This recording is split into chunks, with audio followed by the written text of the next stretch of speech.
Hello everyone, बेटा आज हम कर रहे हैं क्लास 7 के लिए worksheet number 18 exponents and powers. तो देखो बेटा, एक्सपोनेंट्स एंड पावर्स होता क्या है, आपको क्या दिया गया है यहाँ पर। लेट्स रिकॉल, हम रिकॉल करते हैं, याद करते हैं कि हमने इस बारे में क्या पढ़ा था।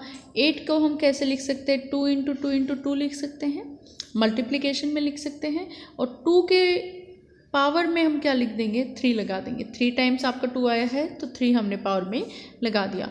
हम इसे क्या कहेंगे, 2 raise to the power of 3, 2 raise to the power of 3 हमने इसे लिख दिया।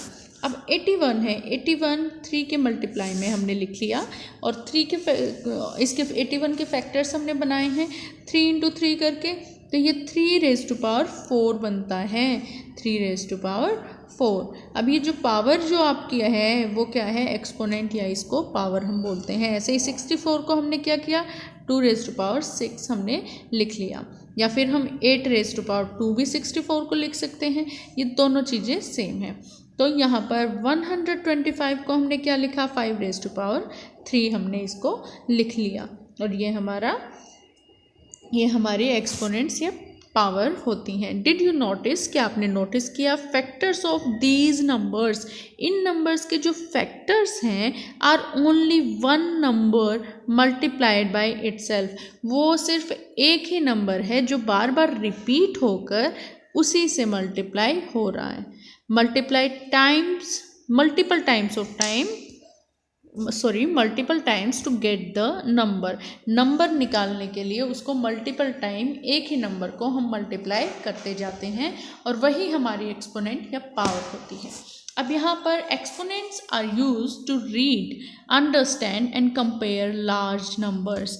जो भी लार्ज नंबर्स होंगे उनको रीड करने के लिए, अंडरस्टैंड करने के लिए और कंपेयर करने के लिए हम क्या करते हैं, लार्ज नंबर्स का यूज़ करते हैं। अब आपके पास यहाँ पर a मल्टीप्लाई यहाँ डैश लगाया है, इसको कितने टाइम्स मल्टीप्लाई किया गया है बच्चों, n टाइम्स इसको हमने मल्टीप्लाई कर दिया है। अब यहाँ पर जो a है उसको हम बेस लिखते हैं और जो n है उसको हम क्या लिखते हैं, हम पावर। तो देखिए बेटा, यहाँ जो a raise to the power n लिखा गया है, इसमें a तो आपका बेस होगा और n आपका क्या होगा, n आपका पावर होगा। और आपकी पावर जो है बेटा वो नेगेटिव भी हो सकती है और वो पॉजिटिव भी हो सकती है, वो दोनों ही साइन कैरी कर सकती है, प्लस भी और माइनस भी।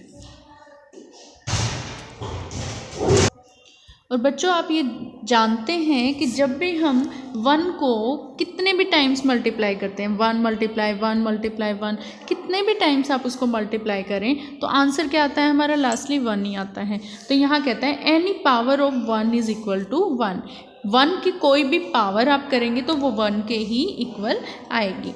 अब -1 raise to any power, any odd power, क्या कहता है, अगर -1 के पावर में कोई ओड नंबर होगा, कोई भी ओड नंबर -1 की पावर में अगर होगा तो यहाँ पर बच्चों आपके पास क्या होगा, जब भी आप -1 के पावर में कोई ओड नंबर लेंगे, मान लो हमने 5 ले लिया या फिर 3 ले लिया या फिर आप ले लें यहाँ पर 7, ये सभी ओड नंबर्स है। जब भी आप ओड नंबर पावर में लेंगे तो होगा क्या, आपका माइनस साइन ही वापस आ जाएगा। जब भी आप पावर में इवन नंबर लेंगे, -1 के पावर में क्या लेंगे, इवन नंबर, 6 हुआ, 2 हुआ, 4 हुआ, इन नंबर्स को लेंगे तो आपके आंसर में क्या आएगा, प्लस का मार्क आएगा, इवन नंबर में आंसर आ जाएगा। तो यहाँ पर ये आप 2 चीज़ें याद रखेंगे। अब थर्ड आपको बोलता है यहाँ पर adding product form. Product form में क्या होगा बेटा, जैसे 3 इंटू 2 करके हमारे पास 6 आया, तो बच्चों 3 को आप 2 बार प्लस कर दीजिए, 3 + 3 कर दीजिए तो भी क्या आएगा, 6 आएगा। या फिर क्या कर दीजिए, 2 इंटू 3 लिखा है तो 2 को 3 टाइम्स लिख दीजिए, 2 + 2 + 2 लिख दीजिए तो भी क्या आएगा, 6 ही आंसर आएगा दोनों कंडीशन में। देखिए 3 इंटू 2 कर दिया तो तो 3 इंटू 2 को आप ऐसे भी लिख सकते हैं 3 + 3, और दोनों ही क्या आंसर देंगे, 6 आंसर आपको देंगे। अगर आप लिखते हैं 2 इंटू 3 तो आप क्या लिखेंगे, 2 + 2 को 3 टाइम्स लिख देंगे और आंसर आपको क्या मिलेगा, सेम 6 आंसर मिल जाएगा। इस चीज़ को भी आप पॉइंट को रिमेंबर करेंगे। नाउ एक्सपोनेंट फॉर्म आपको पढ़ना है। एक्सपोनेंट फॉर्म में क्या होता है, पावर हम रखते हैं। जिस नंबर के पावर में जितनी पावर लिखी होगी, जिस नंबर में जितनी पावर आपने लगाई होगी उतनी बार उस नंबर को क्या कर देंगे, मल्टीप्लाई कर देंगे, और वो जो आंसर देगा वो करेक्ट आंसर होगा। जैसे 3 की पावर में 2 है तो 3 को हम 2 बार क्या करेंगे, मल्टीप्लाई कर देंगे, 3 इंटू 3 कर देंगे और आंसर में क्या आ गया, 9। अब 2 को 3 पावर करेंगे तो 2 इंटू 2 कर देंगे और आंसर में क्या आएगा, 8 आ जाएगा। ठीक है बेटा। अब यहाँ पर आपको क्या दिया गया है, कहता है take 4 rectangular sheet, 4 rectangular sheet लें, इक्वल साइज की लें। A rectangular sheet represent base 2, एक रेक्टेंगुलर शीट का बेस क्या बनता है, 2 बनता है। ठीक है बेटा। The number of times the sheet is folded, और जितने नंबर ऑफ टाइम शीट को आप फोल्ड करेंगे वो उसकी पावर हो जाएगी। तो आपने जब उसको यूं की यूं शीट को लिया है तब वो क्या है, रेज़ टू पावर 0, और वो क्या है, 1 शीट है। कितनी शीट है, 1, तो 1 उसका आंसर आ जाएगा। जब भी किसी नंबर के, कहने का मतलब जब भी कोई नंबर के पावर में आप 0 रखेंगे तो उसका आंसर हमेशा क्या आएगा, 1 आएगा बेटा, 0 नहीं आएगा, 1 आएगा। ठीक है, क्योंकि जब आपने शीट एक फुल रखी है और वो एक बार भी आपने फोल्ड नहीं की है तो उसकी पावर में क्या आया, 0 आ गया, और आंसर में क्या आएगा, लेकिन एक शीट तो है ही, तो वो उसका आंसर हो गया। अगर मान लो 5 रेज़ टू पावर 0 आपको कहीं दे दिया जाए तो आंसर क्या लिखोगे, उसकी जगह आप 1 लिखोगे। अब जब उसको 1 टाइम फोल्ड किया है, 1 टाइम फोल्ड करने पर आंसर क्या आता है, 2 आएगा। मतलब 2 की पावर 1, 2 को कितनी बार मल्टीप्लाई किया, 1 टाइम मल्टीप्लाई किया। अब 2 के हमने उसको कितनी बार फोल्ड कर दिया, 2 बार फोल्ड कर दिया। 2 बार फोल्ड करने पर आपकी पावर क्या होगी, 2 होगी, और 2 इंटू 2 होकर ये आंसर क्या देगा, 4 देगा। तो ये 2 फोल्ड्स पर आंसर होगा। अब आप जब उसकी 3 फोल्ड करते हैं तो 2 into 2 and answer will be 8, जो कि 3 फोल्ड्स आपकी बन जाती हैं। तो इन चीज़ों को आप रिमेंबर करेंगे और बेटा आप प्रैक्टिस करेंगे। यही मेथड आप 3, 4, 5 सब के लिए अप्लाई करके देखेंगे। अब नंबर्स आपको दिए हैं 4 रेज़ टू पावर 3, तो 4 रेज़ टू पावर 3 में बेस क्या है आपका, बताना है 4, पावर क्या है 3, एक्सपोनेंट फॉर्म क्या बन जाएगी, सॉरी एक्सपेंडेड फॉर्म क्या बन जाएगी, ये एक्सपोनेंट फॉर्म है, एक्सपेंडेड फॉर्म आपकी 4 इंटू 4 होगी और वैल्यू क्या आ जाएगी, 64। अब बेटा आपके पास आता है यहाँ पर 9 रेज़ टू पावर 3 दिया गया है। बच्चों 9 रेज़ टू पावर 3 को कैलकुलेट आपको करना है, तो यहाँ पर क्या होगा, 9 आपका बेस होगा और 3 आपकी पावर होगी। क्या लिखेंगे, एक्सपेंडेड फॉर्म में 9 इंटू 9, तो 9 इंटू 9 क्या होगा बेटा, ये आपका आंसर होगा 729, आपका आंसर हो जाएगा 729। अब आपके पास क्या आता है बेटा, -1 रेज़ टू पावर 4 आता है। अब आप ध्यान दीजिए, -1 के पावर में क्या है, 4 है, इवन नंबर है, तो आंसर क्या आएगा, इवन ही आएगा। तो बेस क्या हुआ, -1, और पावर क्या हुई, 4। जब आप इन्हें मल्टीप्लाई करेंगे, -1 इंटू -1 इंटू -1 एंड इंटू -1, तो आंसर आपका क्या आएगा, 1 ही आ जाएगा।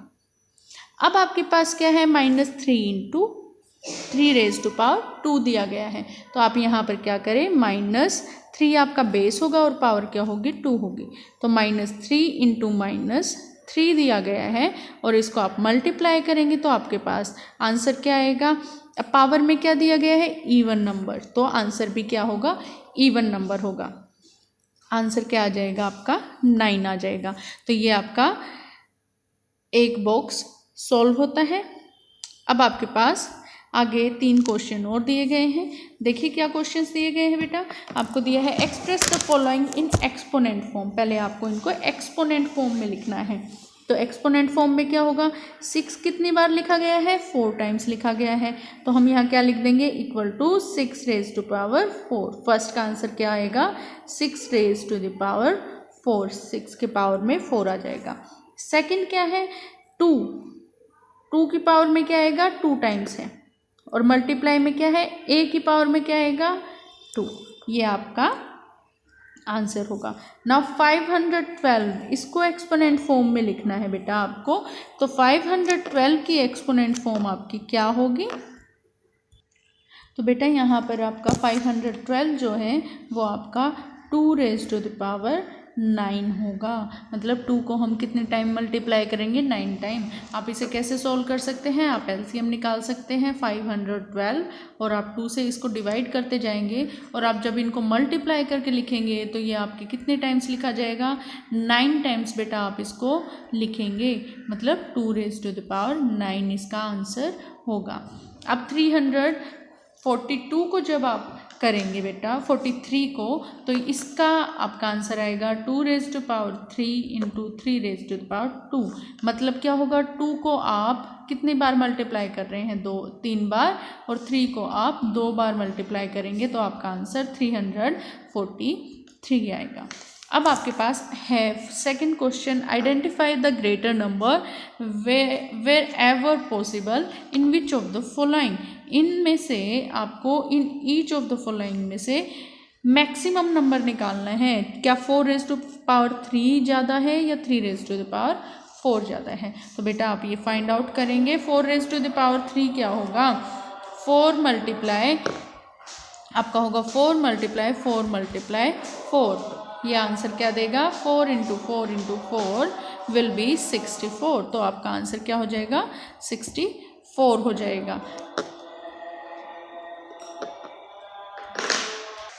हाँ बेटा, तो यहाँ पर हमने 512 के बारे में सीख लिया कि 512 को हम किस तरह से लिखेंगे। हमने एलसीएम निकाल कर इसे सॉल्व करना है। 343 को सीख लिया। अब यहाँ पर सेकंड क्वेश्चन का first part 4 raise to the power 3 है बेटा, तो इसको आप क्या करेंगे, 4 को आप 3 टाइम्स मल्टीप्लाई कर देंगे, जो आपको आंसर देगा 64।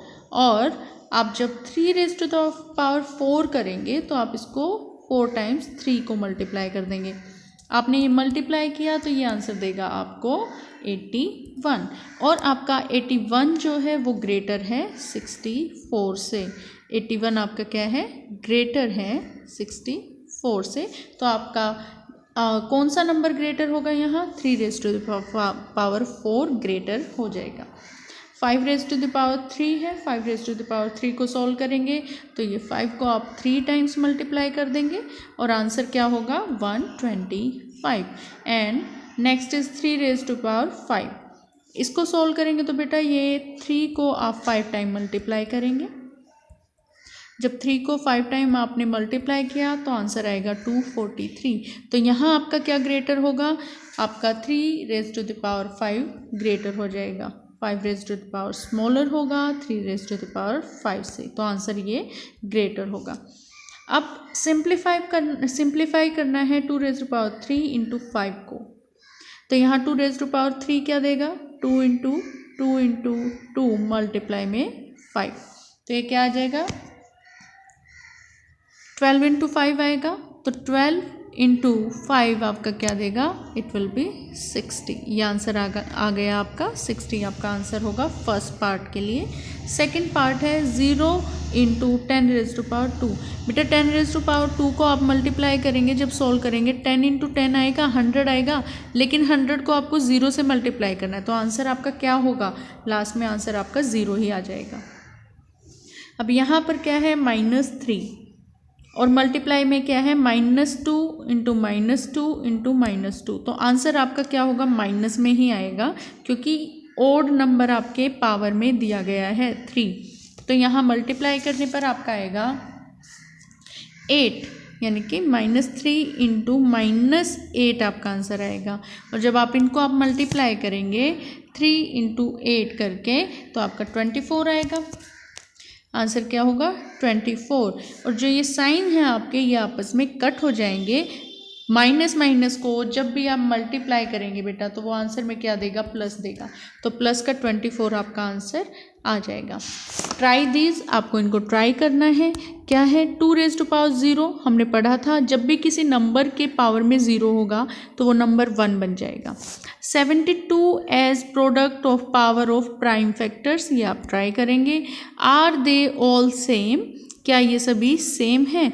क्या है बेटा, 2 raise to power 3 into b raise to power 2, a raise to power 3 and b raise to the power 2। लेकिन यहाँ क्या दिया है, ए रेज़ टू पावर 3 और b raise to power 3, b raise to the power 3 and a raise to the power 2। तो बेटा ये आपके तीनों सेम होंगे, क्योंकि हमने पढ़ा था अभी कि हम कई बार क्या करते हैं, 3 को 2 टाइम मल्टीप्लाई कर देते हैं और 2 को 3 टाइम मल्टीप्लाई कर देते हैं, लेकिन आंसर दोनों में क्या आता है, सेम आता है। तो सेम चीज़ यहाँ पर अप्लाई हो रही है, तो ये सेम है। बी पार्ट है 72 के प्राइम नंबर्स का, प्राइम फैक्टर्स में आप इसको प्रोडक्ट्स में लिखेंगे, तो ये आप खुद ट्राई करेंगे। तो बेटा ये आपकी वर्कशीट नंबर 18 कंप्लीट होती है। आप इसे रिवाइज करें और एक्सपोनेंट्स एंड पावर्स आपके एनसीईआरटी बुक से भी रिवाइज करें। And like, share and subscribe. Thank you.